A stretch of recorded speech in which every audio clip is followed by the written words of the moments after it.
Bien, chicos, continuamos con el video anterior. En esta parte vamos a ver el predicado, ¿sí? Que es también una parte de la estructura de una oración simple. El predicado, recuerda que es lo que tú dices del sujeto. Todo lo que tú dices del sujeto es el predicado. El predicado puede estar ubicado al comienzo, eh, al final también, ¿no? Pero también puede estar ubicado al medio, ¿ok? Así que tienes que tener cuidado. Para eso hace falta que te preguntes bien. Primero, lo fundamental es que reconozcas qué parte es el sujeto y lo demás es predicado, ¿no? Ahora, ¿qué elementos posee un predicado? Un predicado tiene núcleo. Tú sabes que el núcleo de un predicado es el verbo, siempre. Entonces, no olvides que el verbo, que puede ser un verbo simple, compuesto, perífrasis verbal, ya tú sabes diferenciarlos, siempre funciona como núcleo del predicado. Por ejemplo, en Juan estudia, el predicado es simplemente la palabra estudia y al mismo tiempo sería el núcleo, porque solamente la conforma esa palabra, nada más, ¿no? En este caso, el núcleo se está presentando solito. Pero si tú, por ejemplo, dices Juan estudia botánica en la biblioteca, el predicado es más largo acá, ¿no? Sería estudia botánica en la biblioteca. Aún así, de todos modos, el núcleo sigue siendo la palabra estudia, porque es el verbo. Así que no importa cuán corto, cuán largo sea un predicado, el verbo siempre funciona como núcleo del predicado. Recuerda que también hay un elemento llamado objeto directo conocido como OD, que es la palabra que recibe directamente la acción del verbo. Por eso que se llama así, objeto directo, porque la acción del verbo recae directamente en él. Y recuerda que el truco para que tú reconozcas un objeto directo es preguntando qué o quiénes. Por ejemplo, en ellos compraron una casa es el predicado. Tú preguntas, ¿qué compraron? Una casa sería el objeto directo, ¿no? Puedes preguntar con qué o con quiénes.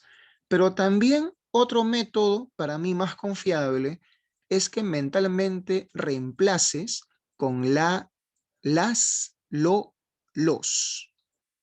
Y en algunos casos, aunque menores, también puedes reemplazar con me, se, nos, os, pero sobre todo con la, las, lo, los. ¿A qué me refiero? Por ejemplo, ellos compraron una casa. ¿No es lo mismo que tú digas ellos la compraron? Entonces, si es lo mismo, date cuenta cómo eso que dice una casa se puede reemplazar con el la. ¿Eso qué significa? Que una casa es objeto directo.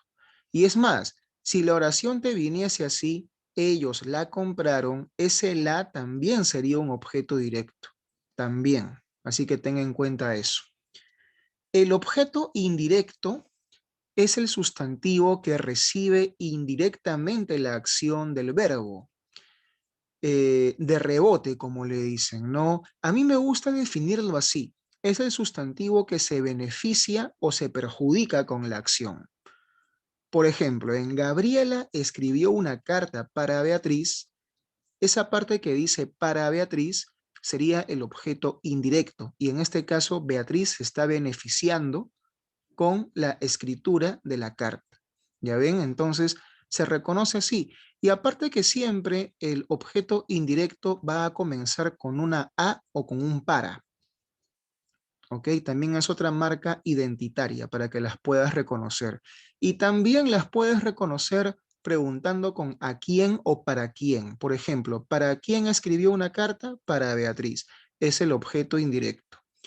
Y también, así como arriba, puedes reemplazarlo en este caso con un le o con un les.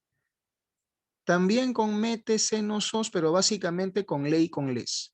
Por ejemplo, esa oración es exactamente lo mismo que tú digas, Gabriela le escribió una carta. Entonces, fíjate cómo eso que dice para Beatriz, tú lo puedes reemplazar con un le.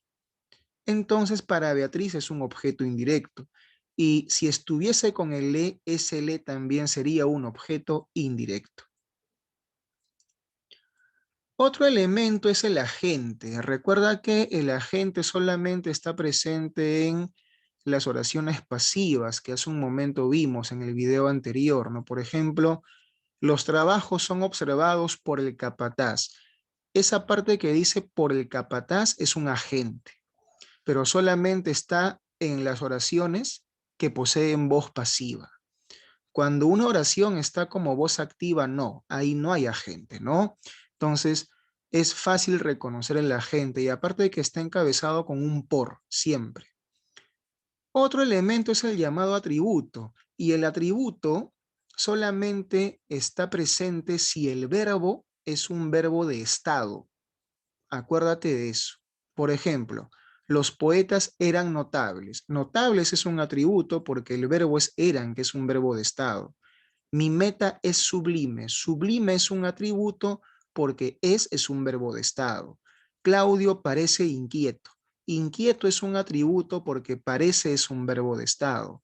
Y lo mismo sería si te dijeran Claudio lo parece. Ese lo también sería un atributo, también, porque está reemplazando a inquieto.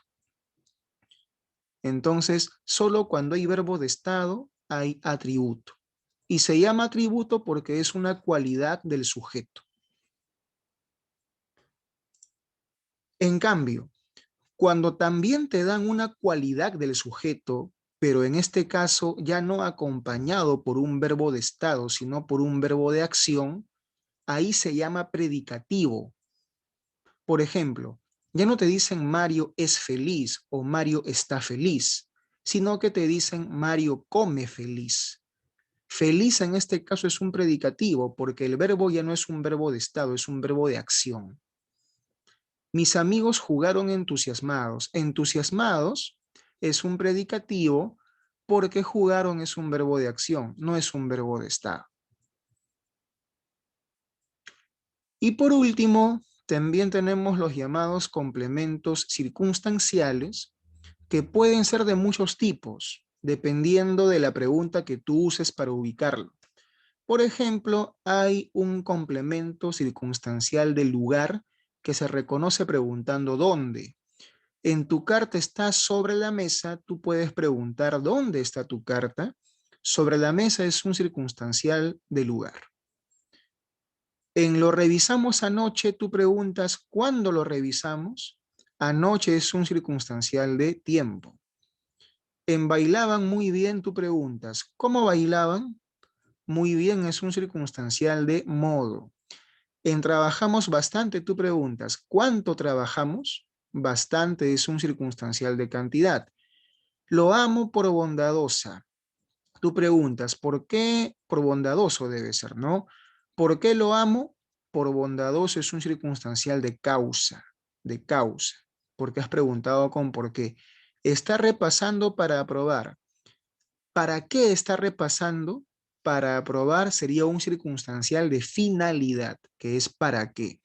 Y hay otros tipos más que por falta de espacio ya no los he colocado, pero que también son fácilmente identificables. Por ejemplo, el circunstancial de instrumento.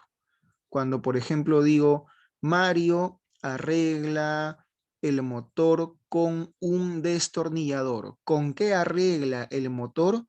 Con un destornillador. Es un circunstancial de instrumento. Entonces, puedes también agregarles unos cuantos más. Chicos, hemos llegado hasta aquí. Te estoy mandando un Kahoot como tarea, pero te recomiendo que veas ambos videos una segunda vez. Si las ves una sola vez no te va a bastar, que es un tema amplio. Y te estoy colocando 1 minuto por cada pregunta, tiempo más que suficiente para que puedas contestar correctamente, dependiendo de cuánta atención le pongas a tus videos. Muchas gracias por su atención, cuídense mucho.